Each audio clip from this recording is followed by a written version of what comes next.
Hello বন্ধুরা, আজকে আমি একটু বিনস আলুর তরকারি করব, ঠিক আছে? সেটা আপনাদের সাথে একটু শেয়ার করছি। দেখুন, বিনস আলু আমি কেটে প্রথমে লম্বা লম্বা করে কেটে ধুয়ে নিয়েছি।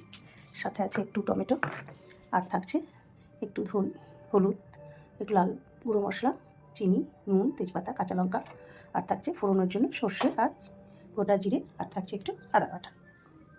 বেশ, ঠিক আছে। এই দেখুন, তেলটা দিয়েছি কড়াইয়ে, তেলটা গরম হয়ে গেছে। আমি এখন ফোড়নটা দিয়ে দিচ্ছি। ফোড়নটা গরম হোক, তেজপাতাটাও দিয়ে দিলাম। ফোড়নটা যতক্ষণ গরম হচ্ছে, গরম হয়ে গেলে তাতে আমি বিনস আলুটা দিয়ে একটু এদিকে ওদের আঁচটা শুরু হয়ে গেছে, সেটা একটু এখন আমি এই আলুটা বিনসটা দিয়ে দিই।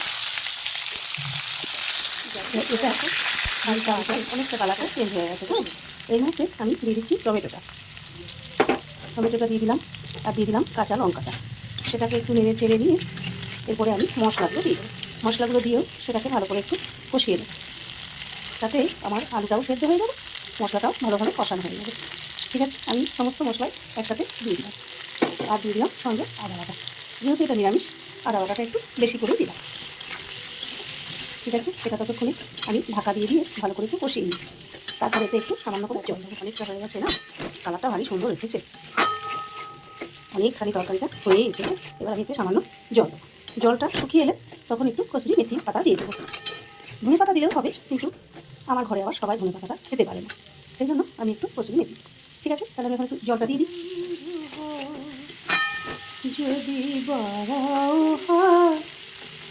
যেন থামবে ঝড়, উঠে যাবে রায়, অভিমান ভরে সে মুখ খুলে রাঙা সূর্য বলবে সুপ্রভাত।